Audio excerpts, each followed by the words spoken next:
부활하신 주님은 40일 동안 제자들과 함께 하시며 가르치시고 또 성령을 약속하셨습니다.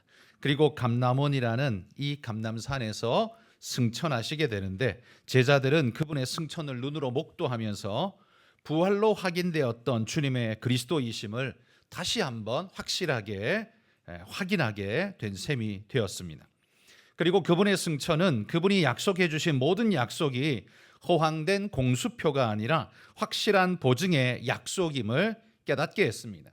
승천은 이 제자들의 마음에 확실한 확인 도장이 되었다라는 말이죠. 그리고 제자들은 감람산에서 내려와서 예루살렘으로 돌아오게 됩니다. 제자들 대부분은 원래 갈릴리 출신이기 때문에 예루살렘에는 마땅한 거처가 없었죠. 그러나 주님과 함께 할 때에도 예루살렘에 올라오면 제자들과 함께 모임을 하고 또 거기서 최후 만찬을 하셨고, 그들과 만났던 바로 그곳이 있죠. 우리가 잘 알고 있는 마가의 다락방이라고 불리는 예수님이 제자들과 함께 자주 모였던 바로 그 거처가 있습니다. 13절에 보시면 이렇게 말합니다. 그들이 유하는 다락방으로 올라가니. 그러니까 승천하신 주님을 보고 제자들이 예루살렘으로 내려와서 그들이 유하는 다락방으로 올라갔다라고 합니다. 그런데 여기 그들이 유하는 다락방이라고 말하는데, 우리말에는 그냥 그렇게 쓰여서 이 다락방이 어떤 다락방인지 모르겠지만 원문 성경에는 이 다락방에 정관사가 붙어 있습니다. 그러니까 그 다락방이라는 말이죠. 이 정관사는 한정 지어 주는 거죠. 그 다락방. 제자라면 누구라도 아는 그 다락방. 제자들이 항상 모이며 모임의 중심지의 역할을 했던 그 다락방이라는 말입니다. 그래서 제자들이 그 다락번호가 와 라고 말하면 암묵적으로 누가 그걸 설명하지 않아도 그곳이 어디인지 제자들은 이미 다 알고 있었던 바로 그곳이라는 말이죠. 여러분, 성경에 보면 예수님과 제자들의 관계된 다락방이 3번 언급이 됩니다. 그건 같은 세 개의 다른 장소가 있었다는 말은 아니고요. 아마도 같은 장소인데 정황상 3가지로 양태가 3가지로 구분되는 걸 볼 수 있습니다. 첫 번째, 이 다락방은요, 주님과 함께 했던 다락방이었습니다. 주님이 3년 동안 제자들과 함께 할 때, 예루살렘에 올라오셨을 때는 항상 이 다락방에서 그들이 묵으면서 말씀을 전하시고 가르치시고 하셨던 이 일을 하셨던 것 같습니다. 그래서 마지막에는 그 다락방에서 최후의 만찬과 세족식을 거행했던 바로 그곳이죠. 그곳은 주님과 함께 했던 곳이기 때문에 제자들에게는 아주 따뜻하고 예수님의 온기가 남아있는 그런 느낌의 좋은 곳, 그곳이 바로 다락방이었죠. 또 하나 다락방은 뭐냐 하면 두려움에 숨던 제자들의 다락방이 있습니다. 이건 똑같은 다락방이기는 한데요, 주님이 십자가에 달리시고 난 다음에 제자들은 뿔뿔이 흩어지게 됩니다. 근데 뿔뿔이 흩어지기는 했는데 결국 그들이 어디로 가겠습니까? 불안해서 도망가기는 했는데 그 흩어진 자들이 결국 어디론가 모이게 되는데 그곳이 어디냐? 바로 이 다락방이었을 겁니다. 그들은 여기서 모이자라고 약속하지 않아도 그들의 타향이었던 예루살렘에서는 갈 곳이 마땅치 않죠. 항상 모였던 그곳, 아마 그 다락방으로 모여들었을 겁니다. 하나 둘씩 모여서 그들은 그곳에 모여서 뭘 했던가? 요한복음 20장 19절에 보면 이렇게 말합니다. 읽어봅시다. 이날 곧 안식 후 첫날 저녁 때에 제자들이 유대인들을 두려워하여 모인 곳의 문들을 닫았더니 예수께서 오사 가운데 서서 이르시되 너희에게 평강이 있을지어다. 주님이 죽으신 이후에 제자들은 두려워 떨며 뿔뿔이 흩어졌지만 그들이 지금 다 어디로 가 있어요? 여기는 다락방이라는 구체적인 언급은 없지만 어느 곳 한 곳에 모여 있습니다. 분명히 이곳은 아마도 그 다락방이었을 겁니다. 예수님도 바로 그곳에 찾아오셔서 그들에게 당신의 부활을 보여주셨다는 거죠. 이곳에서는요, 두려워서 문을 꼭꼭 걸어 잠궜던 그 다락방이었습니다. 이전에 예수님과 있을 때는 주님과 함께했던 따뜻한 다락방이었지만 주님이 죽으시고 난 다음에는 두려움의 다락방이 되었어요. 세 번째는요, 이제 오늘 사도행전 1장에서 우리가 보는 것처럼 약속을 기다리는 다락방입니다. 주님의 승천을 목격하고 감격과 기쁨으로 벅찬 가슴으로 주님이 약속하신 성령을 기다리며 모였던 그곳이 바로 이 다락방이라는 말이죠. 여러분, 주님의 승천으로 모든 것이 다 이제 끝난 것 같은데 그들은 왜 거기 또 모였을까요? 그들이 거기 모일 이유가 뭐였겠습니까? 그건 사도행전 1장 4절 5절에 분명히 설명합니다. 같이 읽어봅시다. 사도와 함께 모이사 그들에게 분부하여 이르시되 예루살렘을 떠나지 말고 내게서 들은 바 아버지께서 약속하신 것을 기다리라. 요한은 물로 세례를 베풀었으나 너희는 몇 날이 못되어 성령으로 세례를 받으리라 하셨느니라. 승천하시기 전에 주님께서 제자들에게 뭐라고 당부했어요? 약속하신 것을 기다려라 라고 당부했습니다. 그러면 그 약속하신 것이 뭐라고 말씀하셨습니까? 그건 바로 성령이다 라고 이야기하셨다는 거예요. 주님께서 승천하시면서 성령을 약속하셨다는 거, 이거 어떤 의미일까요? 내가 떠남으로 다 끝난 게 아니라 제자들의 사역, 너희의 사역은 아직 끝나지 않았다는 사실을 의미하는 것일 것이며, 더욱 역동적인 사역이 성령을 통해서 너희로 예수님의 이 복음의 이막 사역이 시작될 거라는 것을 보여주는 말씀과 같습니다. 바로 그 다음 사역을 위한 필수적인 은사는 다름 아닌 성령이라고 예수님이 지금 말씀해 주고 있는 거지요. 두려움에 떨었던 그들이 예수님의 부활과 승천을 보면서 확신하게 되었을 겁니다. 그러나 확신은 하는데 방향성이 없죠. 어디로 가야 될지, 뭘 해야 될지 모르지만 예수님이 그들에게 이렇게 말씀해 주는 겁니다. 성령이 너희에게 임하시면 너희가 권능을 받고 증인되어서 곳곳에 나아가서 복음 전하는 자가 될 거라는 그들의 사명과 방향성을 정해줬습니다. 그때부터 제자들은 바로 그곳을 향해 달려가는 그런 자들이 된 것이죠. 여러분, 우리 그리스도인들도요, 우리도 주님을 그냥 아는 것, 어릴 때부터 교회 다녔으니까 그냥 교회 생활 아는 것, 성경이 말하고 있는 예수님에 대해서 그냥 지식적으로 아는 것, 여러분 거기에 멈춰서는 안 됩니다.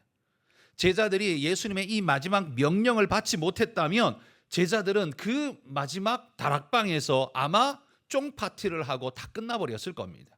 그러나 예수님께서 그들에게 성령을 주심으로 너희는 여기서 끝나는 게 아니고 여기서 다시 시작이라는 걸 보이셨던 거죠. 마찬가지로 여러분, 우리도 그냥 예수님을 아는 걸로 그냥 멈춰버리면 우리의 신앙생활은 아무 능력도 없고 아무런 에너지도 없고 그냥 맥없이 그냥 모였다가 모이고 싶으면 모이고 모이기 싫으면 안 모이는 존재로 아마 그렇게 떠다니는 존재처럼 될 겁니다. 그럼 그렇지 않으려면 어떻게 해야 됩니까? 바로 성령의 충만함을 덧입어야 한다는 겁니다. 여러분, 그리스도인이 성령의 능력을 덧입지 않으면요 아무 능력이 없습니다. 성령의 능력이 없으면 그 그리스도인은 뭐가 되냐면 그냥 교회 다니는 사람에 지나지 않아요. 그냥 습관적으로 다녔던 교회 다니는 사람에 지나지 않습니다. 여러분들도 그런 사람 많이 아시죠? 그들의 신앙의 모습을 보십시오. 어떤 모습입니까? 맥없는 모습이고 재미없는 모습이고 그냥 오는 모습이에요. 그냥 왔으니까 오는 모습이에요. 활력도 없어요. 능력도 없습니다. 파워도 없습니다. 그런 신앙의 모습은 아무것도 이룰 수 없습니다. 우리 주님께서 제자들에게 지금 성령을 약속하시는 것은 그들로 하여금 맥없이 쫑파티하고 그냥 끝내는 게 아니라 너희 사역은 지금부터 시작이라는 걸 확실히 보여주시면서 사명을 주시기 위해서 주님께서 성령을 주셨잖아요. 여러분, 우리도 그 주님의 명령을 받아든 두 번째 사도와 같은 사역을 하는 존재들이라면 성령이 반드시 필요하다는 사실을 기억하고 성령을 사모하는 분들이 되시기를 소망합니다. 예수 그리스도를 주로 고백하는 모든 사람들은요 이미 성령을 받은 것은요 틀림없는 사실입니다. 여러분 안에 성령이 살아 역사하고 계십니다. 제가 그걸 부정하는 게 결코 아닙니다. 우리 안에 성령이 분명히 계시지만요 성령님께서 내 안에서 막힘 없이 불편함 없이 역동적으로 역사하실 수 있어야 합니다. 그건 성령의 능력이 모자라기 때문에 그게 필요하다는 말이 아니에요. 이게 아니라 우리의 완악한 마음이 걸림돌의 역할을 하기 때문에 그런 겁니다. 그래서 우리는 성령의 충만함을 받고 성령의 은혜를 덧입어야 하나님의 말씀에 위로받고 격려받고 그 방향성을 인도받아야 우리는 온전한 그리스도인으로 살아갈 수 있다는 거예요. 그러므로 여러분, 제자들처럼, 이 다락방에 모인 제자들처럼 성령을 사모하면서 성령의 은혜를 갈망하면서 그렇게 살아가는 분들이 되시기를 소망합니다. 지금까지 내가 살아온 신앙의 모습은 그냥 주일 되면 교회에 오는 그런 자동적인 로봇 같은 모습이었다면, 이제는 그게 아니라 성령으로 충만한 가슴 뛰는 마음을 가지고 교회로 달려나오고, 걸어 나오는 것도 아니고요, 억지로 오는 것도 아니고 달려나오고 기쁨으로 감격으로 찬양하고 눈물로 기도하고 뜨겁게 나가서 봉사하는, 여러분, 그런 역동성이 있는 분들이 되시기를 소망합니다. 성령 아니고는 절대 그럴 수 없다는 사실이에요. 여러분, 주님께서도요, 죄악 중에서도 용서받지 못할 죄가 있다 그랬습니다. 뭔 줄 아십니까? 성령을 거역한 죄가 바로 용서받을 수 없는 죄라 그랬습니다. 성령께서 우리로 죄를 깨닫게 하시고 그 말씀으로 경고해 주시고 돌이켜 회개하게 하시는데도 불구하고 의도적으로 거부하고 던져버리고 거절하는 그들은 결단코 용서받을 수 없는 죄가 된다는 겁니다. 그렇다면 반대로 우리는, 여러분, 성령님께서 내 안에서 가장 왕성하게 역사하실 수 있도록 나를 내어드리고 하나님과 나와의 관계 통로가 죄나 다른 어떤 것들로 더럽혀지지 않도록 영적 관리가, 여러분, 우리에게 꼭 필요한 겁니다.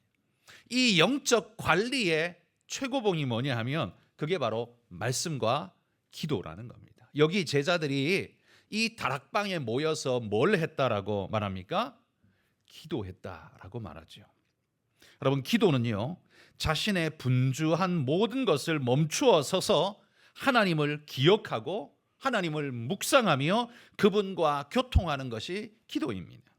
이 기도가 우리에게, 그리스도인의 삶에 왜 중요할까요? 왜냐하면요, 기도는 나의 영적 상태를 돌아보게 하는 거울의 역할을 하기 때문에 그리스도인에게 기도는 꼭 필요합니다. 여러분, 기도할 때만큼 우리가 마음이 차분하게 자신을 돌아보고 말씀 앞에 자기를 빗대어 보는 적이 언제 있습니까? 일하면서 그게 됩니까? 분주하게 직장 생활하면서 그거 됩니까? TV 보면서 그게 되나요? 가족들과 밥 먹으면서 그게 됩니까? 안 됩니다. 언제 돼요? 우리가 조용히 차분하게 하나님을 집중하며 기도할 때 바로 그 일이 이루어진다는 거예요. 기도는 우리를 돌아보게 하는 거울과 같은 역할을 합니다. 또한 하나님의 말씀을 주목하게 하는 방편이 됩니다. 여러분, 기도할 때야말로 하나님 말씀을 기억하고 하나님 말씀에 내 삶을 빗대어 보고 그러면서 말씀을 주목하는 그 기회가 되잖아요. 또한 내 삶과 내 행위를요, 하나님 말씀의 방향으로 그 궤도 위에 올려놓는, 바르게 올려놓는 그 행위가 바로 기도다라고 말할 수 있을 겁니다. 그런데 여러분, 만약에 우리 그리스도인에게 이런 기도가 없다면 어떻게 될까요? 이런 기도가 없다면 우리는 우리 자신의 영적 상태를 분간하지 못할 겁니다. 이게 검은지 흰지도 분간 못하고 제대로 가고 있는지 삐뚤어졌는지도 분간하지 못할 겁니다. 뿐만 아니라 그분의 뜻이 무엇인지를 생각지도 못할 겁니다. 왜? 기도하지 않기 때문에요. 늘 분주하게 어딘가에 쫓겨다니거든요. 우리는 직장 일로, 가정사의 일로, 나의 근심 걱정으로, 자녀 문제로 늘 우리는 쫓겨다니기 때문에 기도라는 통로가 아니면 우리는 하나님과 말씀을 깊이 생각하고 그분 앞으로 깊이 들어가는 일을 거의 못하잖아요. 그러니 우리는 의도적으로 기도해야 한다는 겁니다. 우리 스스로의 연약함을 인식하고 기도해야 한다는 거예요. 그리고 기도할 때 어떻게 해요? 양심에 찔린, 왜요? 내가 하나님 앞에 이런 잘못을 저질렀구나, 하나님이 나로 이렇게 깨닫게 하는 삐뚤어진 자신의 삶을 바로잡는 기회로 하나님은 그 기도의 시간을 사용하신다라는 말이죠. 그러므로 성도 여러분, 그냥 말씀만 있으면 되지, 여러분, 그러니까 그 그리스도인의 삶이, 그 사람의 삶이 그렇게 드라이한 거예요. 말씀만 있으면 되지. 그러니까 그 사람의 삶이 그렇게 드라이한 거예요. 거기 기도가 있어야 합니다. 기도가 흘러야 마치 과일에 수분 충만한 것처럼 촉촉하고 탱탱하고 윤기 날 수 있는 겁니다. 안 그러면 어떻게 해요? 그 말씀이 바리새인처럼 늘 정죄하고 판단하고 자기 자랑하고 하는 요소로만 작동되어지게 된다는 거예요. 그래서 말씀과 기도가 살아있어야 우리는 건강한 그리스도인이 될 수 있다는 것. 오늘 사도행전 1장 오늘 본문에도 보면 부활하신 주님이 승천하시면서 그 제자들에게 성령을 부어주시면서 그들로 뭘 하게 하셨는가? 기도하게 하셨다는 사실을 우리는 주목해야 합니다. 14절 끝에 보면 그들이 다락방에 모여서 뭘 했다고요? 오로지 기도에 힘쓰더라 라고 말합니다. 여기 오로지라는 단어 잊지 말아야 합니다. 오로지, 이 표현이 뭡니까? 오로지라는 말은 한마디로 말해 그냥 only, 이 의미가 강하게 작동하는 거죠. 철저히 그것에 집중한, 온 마음과 정성을 다하는 이런 의미가 이 오로지라는 의미 속에 들어 있습니다. 그러니까 기도하는데 잡생각하지 않고 딴 데 신경 쓰지 않고 오직 기도에 전무하고 있는 제자들의 모습을 발견합니다. 제자들은요, 다른 어떤 것에도 신경을 팔지 않고 오직 기도하는데 모든 정성과 마음을 다 쏟았다는 말이에요. 여러분, 우리는 기도하는데 얼만큼 정성을 쏟고 있습니까? 우리 스스로 돌아보면 참 부끄러운 것밖에 없지 않습니까? 우리는 날마다 이렇게 말합니다. 그래, 나도 옛날에 그랬었지. 나도 옛날에 삼각산에 그렇게 많이 갔었는데, 나도 저 청계산 기도원에 날마다 자주 갔었는데, 가서 1박 2일 하면서 뭐 3일씩 기도하면서 많이 했었는데, 우리는 늘 이렇게 추억팔이만 하면서 있는데, 그거는 결국 뭐예요? 지금 내가 말라 있다는 걸 반증하는 이야기일 뿐입니다. 옛날에 그랬는데 말은 지금 안 한다는 소리니까요. 그러니까 추억팔이로 그렇게 살면 안 되고, 우리가 늘 돌이켜 기도하는데 우리의 정성을 더 쏟아야 할 것입니다. 그래서 여러분, 금요기도회가 되게 중요하지 않습니까? 솔직히 말해서 여러분, 이 금요기도회 말고 이 금요기도회를 여러분 인생에서 빼버리면 기도 얼만큼 하십니까? 이 금요기도회 빼고 나면 여러분 통성기도 언제 하십니까? 일주일 내도록 안 하잖아요. 밥 먹을 때 하는 거 그냥 인사치레 하는 거고 기도 안 하잖아요. 이때 안 하면 언제 합니까? 잘 못 하잖아요. 그러니까 여러분, 그런 연약한 우리니까 이런 기회를 잃지 않으려고 애를 쓰면서 붙잡아야 됩니다. 그리고 이런 기회에 흘려보내지 않으려고 더 열심히 기도하면서 매달려야 합니다. 이때라도 여러분, 그렇게 오로지 기도에 전념할 수 있기를 소망합니다. 여러분, 우리에게도요, 이런 뜨거운 기도가 살아 있어야 하나님이 주신 사명이 우리 안에서 역동적으로 역사할 수 있을 겁니다. 아직도 주님이 우리에게 주신 사명이 남아 있는데 우리는 우리의 실력과 계획만 가지고 그 일을 감당할 수 있습니까? 절대로 못합니다. 그걸로는 안 된다는 걸 말해주는 게 그게 성경 구약과 신약의 전체의 내용입니다. 하나님의 일하는 사람들의 공통적인 특징이 뭡니까?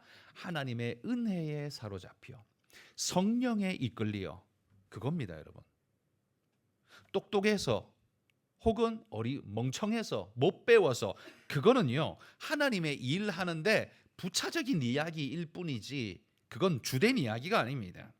베드로같이 못 배운 자도 바울같이 많이 배운 자도 보십시오. 똑같이 사도로서의 역사를 얼마나 잘 감당합니까? 물론 베드로는 바울처럼 많은 서신을 쓰지는 못했어요. 그러나 베드로는 오히려 기둥 같은 사도가 되어서 그 당시에 1세기의 초대 교회의 기준이 되어주고 붙잡아주고 이끌어주는 위대한 역할을 했잖아요. 이거 얼마나 놀라운 일입니까? 그러니까 못 배운 자는 못 배운 대로, 배운 자는 배운 대로 하나님이 그들을 써서 역사하시는데 둘 다의 공통점이 뭐예요? 성령으로 쓰임 받았다는 거예요. 그게 공통점 아닙니까? 성령으로 쓰임 받았다. 그러니 여러분, 우리가 오직 성령의 은혜에 붙잡히지 않고는 주님의 일을 못한다는 사실을 기억하시기를 소망합니다. 그러면 우리는 이런 삐딱한 질문이 마음속에 은근히 들죠. 뭐냐 하면 아니 그러면 성령과 기도가 아니면 우리는 아무것도 못하나? 이런 생각이 들 겁니다. 아니요. 할 수 있습니다. 성령과 기도가 아니어도 할 수 있습니다. 근데 할 수 있으면 뭐 그냥 하면 되는 거 아닌가? 그런데 그게 아닙니다. 할 수 있는데 안 됩니다. 할 수는 있어요. 그러니까 인간적으로는 할 수 있어요. 그러나 그게 하나님의 온전한 뜻을 이루지는 못한다는 말입니다. 여러분, 성령으로 하는 것과 사람이 하는 것의 명백한 차이를 이해하십니까? 여러분, 이 둘의 차이를 명백히 이해하십니까?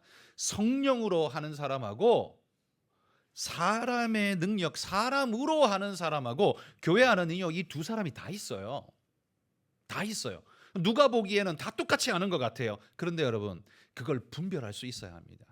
말은 못해도요, 저 사람은 진짜 성령에 이끌려 하는구나, 감격 기쁨으로 하는구나. 근데 저 사람은 정말 인간적으로 하는구나, 사람의 능력으로 하는구나, 그냥 인간의 의지로 하는구나. 이게 눈에 보여야 돼요. 이걸 구분할 수 있다는 건 내 안에 개념이 있다는 거죠.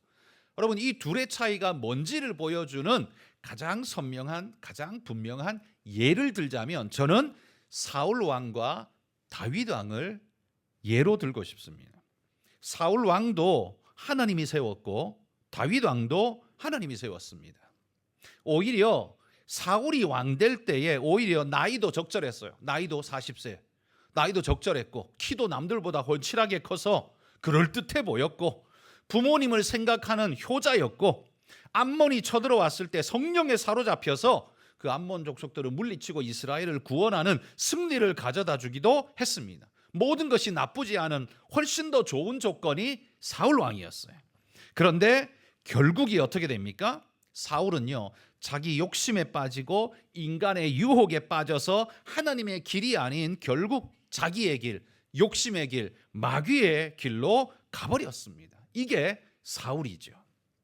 시작점은 같았을지 몰라도요, 끝이 완전히 달랐어요. 다윗 왕과는 완전히 끝이 달랐다는 말이에요. 여러분, 성령과 기도 없이 일을 하면 이렇게 됩니다. 마치 길도 모르면서 차 끌고 나간 것과 마찬가지 꼴이 됩니다. 시작은 했어요. 나가긴 했어. 어디로 가야 될지 모르니까 뺑뺑이 돌고만 있어. 여러분, 이러면 아무 일도 못해요. 뭘 만들어야 할지도 모르는데 공장을 돌리고 있어. 공장 왜 돌릴까요? 그런 형태가 되는 거죠. 여러분, 성령과 기도는 마치 우리에게 설계도를 알려주시고 보여주시는 것 같습니다. 우리가 무엇을 어떻게 해야 될지 정확히 알려주시는 것 같습니다. 여러분, 이 마가의 다락방에 있던 제자들이 성령을 받지 않았다면 어떻게 됐을까요?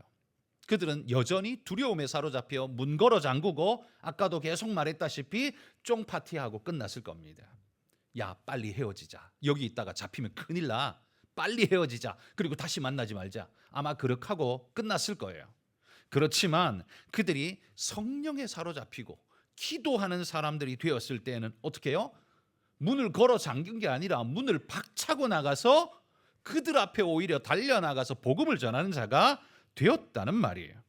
성령과 기도가 그들 안에 있을 때는요, 본질과 방향이 완전히 달라지게 되는 걸 보게 됩니다. 성령과 기도가 우리의 가야 할 길을 깨닫게 하고 뭘 해야 하는지를 알게 하고 두려움에 쪼그라들게 하는 게 아니라 힘차게 박차고 나갈 수 있는 그런 에너지를 주신다는 거예요.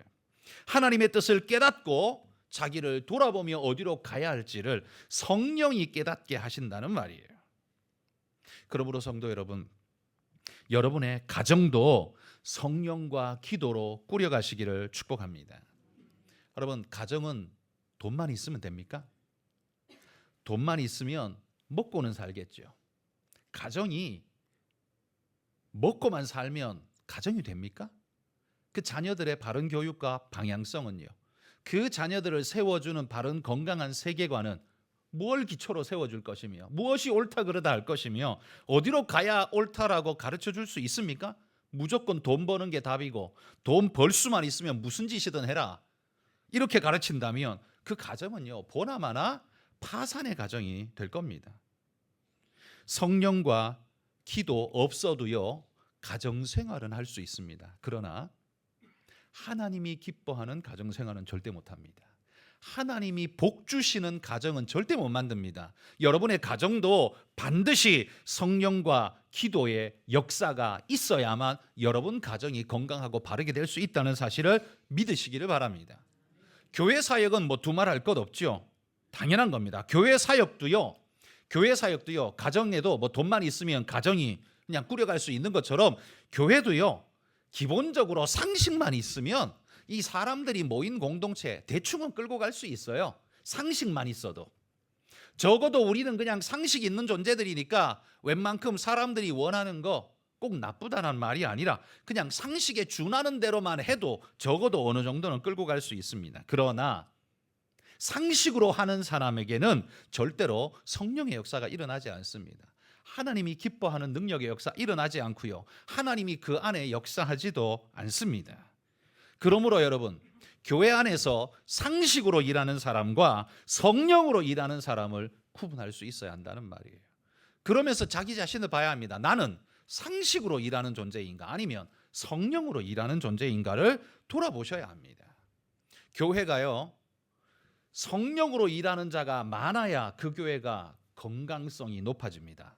근데 성령으로 일하는 자는 얼마 안 되고 10%밖에 안 되고 90%가 그냥 상식으로만 살아가는 존재들이라면 그 교회는 반드시 사고 납니다. 반드시 사고 나게 돼 있습니다. 이슈가 딱 터지는 순간 전부 다 벌떼같이 일어나서 전부 다 정의를 외치는데 입에 거품을 물고 다 막 도끼 난도질을 하고 난리가 날 겁니다. 교회 그냥 박살 날 겁니다. 왜? 그들이 어디로 무엇을 향해 가야 할지 방향성이 없어요. 그냥 상식이 기초니까 잘못됐으면 잘못됐다고만 하고 그냥 부시는 게 끝이에요. 뭐 요즘 우리 대한민국의 모습이 그거 아닙니까? 무조건 때려 부시잖아요. 어디로 가야 할지도 모르면서 일단 부셔놓고 보잖아요. 이게 우리의 미래를 만들 수 있는가? 두려움 그 자체입니다. 근데 교회 안에도 마찬가지란 말이에요. 상식으로 일하는 사람들, 그 사람들은 성령으로 일하는 사람으로 계속해서 바꿔가야 됩니다. 그래서 이런 기도가 하나님의 말씀이 그리고 교육이 절대로 필요한 겁니다.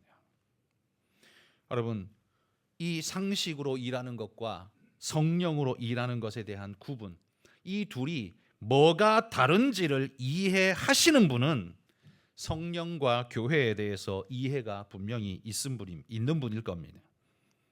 근데 교회 아무리 오래 다녀도 어차피 똑같잖아, 이렇게 말하는 분들 많습니다.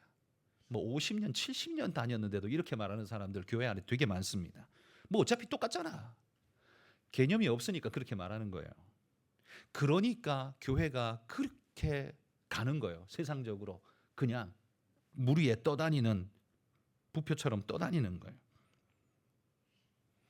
여러분, 그런 분들은 영적인 세미한 부분을 보는 눈이 없기 때문에 그렇게 말할 수밖에 없습니다. 제가 목회하면서 제일 답답한 부분이 바로 이겁니다. 이건 말로 해줄 수는 없는데, 이게 상식으로 일하는 사람하고 성령으로 일하는 사람이 섞여 있다 보니까 당신 틀렸어 라고 말할 수가 없어요. 왜? 그건 인격을 모독하는 일처럼 되고 이건 아니거든요. 어차피 이것도 이 사람도 한 표, 저 사람도 한 표니까 어떻게 해야 될까요? 그러니까 성령으로 일하는 사람을 많이 빨리 만들어야 됩니다. 이해하든 못하든 만들어 놔야 됩니다. 그래서 우리가 건강한 방향으로 그래도 갈 수 있도록 끌어가야 됩니다. 이 얼마나 큰 숙제입니까? 이게 눈에 보이지 않는 엄청난 숙제입니다. 바라기는 우리 이 금요 기도에 나오신 여러분들은 바로 그런 영적 안목을 가지신 분들이신 줄 믿습니다. 그런 갈망이 있기 때문에 이 자리에 나오셨으리라 저는 그렇게 기대합니다. 여러분, 성령과 기도로 여러분의 삶과 사역이 바뀌어지고 어디로 어떻게 가야 할지를 깨닫는 그런 분들이 되시기를 축복합니다.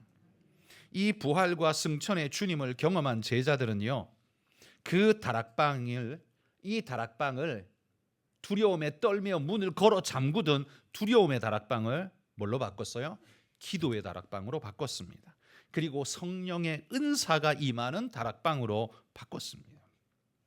불과 며칠 전까지만 해도 그들은 두려워서 꼭꼭 문을 걸어 잠그던 두려움의 다락방이었습니다. 그런데 그랬던 다락방이 지금 변했습니다. 뭐 때문에 변했습니까? 부활의 주님을 만나고 나니까 변했습니다. 성령의 은혜를 덧입고 나니까 변해버렸습니다. 숨는 곳이 아니라 이제 결단하는 곳으로 바뀌었습니다. 쫓기는 곳이 아니라 이제는 성령을 기다리는, 갈망하는 곳으로 바뀌었습니다. 다음을 걱정하는 곳이 아니라 다음을 준비하는 곳으로 바뀌었습니다. 여러분, 내가 사는 우리 집, 내가 다니는 우리 교회, 내가 함께하는 우리 부서, 우리 전도회, 그곳이 도망가고 피하고 쫓기는 다락방이 아니라 하나님의 은혜의 기대가 충만한 살아있는 역사하는 그런 다락방이 되실 수 있기를 축복합니다. 여러분, 이걸 위해서 우리가 기도해야 됩니다. 여러분의 전도회가, 여러분의 부서가, 여러분의 구역이, 여러분의 가정이 그냥 쫓겨다니는 그런 가정, 그런 부서가 아니라 하나님을 가슴에 품고 뜨거운 가슴으로 하나님을 향해 막 달려가려고, 그분의 말씀을 받아 먹으려고 적극적으로 뛰어다니는 그런 살아있는 존재, 그래서 그 두려움의 다락방이 아닌 그런 갈망의 다락방, 뜨거운 영적 다락방으로 변하는 은혜의 역사가 우리에게 필요하다는 말이에요. 여러분, 내 인생이 왜 이 모양 이 꼴입니까?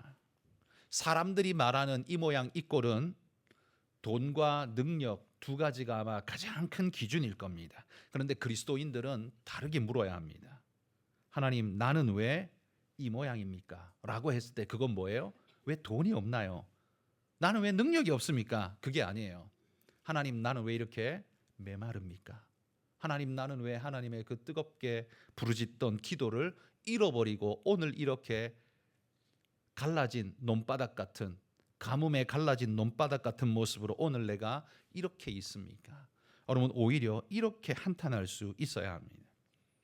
여러분, 우리는 주님을 만나야 우리 인생 바뀔 수 있습니다. 돈이 많고 적고 실력이 있고 없고는 여러분, 그건 중요한 것 아닙니다. 하나님의 은혜를 받은 사람은요, 부자는 부자의 자리에서, 가난한 자는 가난한 자의 자리에서 사역을 하는 멋진 사람으로 바뀌게 된다는 말이에요. 가난한 자가 부자가 되는 게 아니에요. 성령 받으면 가난했던 자가 부자가 되는 게 아니에요. 가난한 자는 가난한 자리에서 사역자가 되고, 부자는 부자의 자리에서 사역자가 되고, 그런데도 불구하고, 그럼에도 우리는 또한 열심히 성실하게 목적이 있으니까 그렇게 살다 보면 하나님이 또 은혜 주셔서 가난했던 그가 부자가 되기도 하고 발전하기도 하고 능하게 되기도 합니다. 그러나 그건 우리의 궁극적 목적은 아니에요. 그건 마치 우리의 부수적인 옵션 같은 거예요. 진짜는 뭐예요? 하나님의 은혜의 사명에 이끌려 살아가는 삶, 이게 우리의 진짜라는 말이죠. 여러분, 오늘 제자들이 다락방에 모여 있었습니다. 오늘 이곳도 우리의 다락방입니다. 오늘 이 밤에 이 다락방이 그 오순절 성령의 역사가 일어나던 뜨거운 곳이 될 수 있도록 여러분 그렇게 기도해 주시기를 바라고, 우리가 하나님의 성령을 덧입고 여기서 뛰쳐나갈 때는 제자들이 곳곳으로 뻗어나가 복음을 외쳤던 것처럼 여러분 그렇게 능력 있는 모습으로 여러분들이 이곳에서 뛰쳐나갈 수 있는 그런 믿음의 일꾼들이 다 되시길 주의 이름으로 축복합니다.